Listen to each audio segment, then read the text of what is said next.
ବନ୍ଧୁଗଣ ମୋ ଚ୍ୟାନେଲକୁ ସ୍ୱାଗତ। ଆଜି ଆମେ ଓଡ଼ିଶାରେ ହେଉଥିବା ବର୍ଷା ବିଷୟରେ କଥାବାର୍ତ୍ତା ହେବା। ଅଗଷ୍ଟ 25 ରୁ 28 ତାରିଖ ଯାଏ ଓଡ଼ିଶାରେ ବର୍ଷାର ସମ୍ଭାବନା ଅଛି। ଭାରତୀୟ ପାଣିପାଗ ବିଭାଗ IMD ଅନୁଯାୟୀ ଅଗଷ୍ଟ 25 ରୁ 28 ତାରିଖ ଯାଏ ଓଡ଼ିଶାର ବିଭିନ୍ନ ସ୍ଥାନରେ ବର୍ଷା ହେବାର ସମ୍ଭାବନା ରହିଛି। ଭୁବନେଶ୍ୱର, କଟକ, ବାଲେଶ୍ୱର, ମୟୂରଭଞ୍ଜ ଭଳି ଜିଲ୍ଲାଗୁଡ଼ିକରେ ମଧ୍ୟମରୁ ଭାରୀ ବର୍ଷା ହୋଇପାରେ।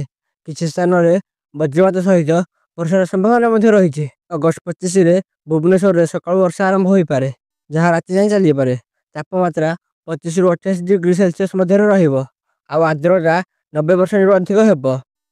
ଅଗଷ୍ଟ 26 ଓ 27ରେ ବର୍ଷାର ତୀବ୍ରତା କିଛି ବଢ଼ିପାରେ, ଖାସ୍ କରି ଉପକୂଳ ଅଞ୍ଚଳରେ। ଅଗଷ୍ଟ 28ରେ ବର୍ଷା କିଛି କମିବ, କିନ୍ତୁ କିଛି ସ୍ଥାନରେ ହାଲୁକା ବର୍ଷା ଜାରି ରହିବ। ଗତ କିଛି ବର୍ଷରେ ଓଡ଼ିଶାରେ ଭାରୀ ବର୍ଷା ଯୋଗୁଁ ବନ୍ୟା ପରିସ୍ଥିତି ଦେଖାଯାଇଛି। ମହାନଦୀ ସୁବର୍ଣ୍ଣରେଖା ଭଳି ନଦୀଗୁଡ଼ିକରେ ଜଳସ୍ତର ବଢ଼ିପାରେ। ତେଣୁ ବାଲେଶ୍ୱର, ମୟୂରଭଞ୍ଜ ଓ ମାଲକାନଗିରି ଭଳି ଜିଲ୍ଲାରେ ସରକାର ସତର୍କ ରହିଛନ୍ତି।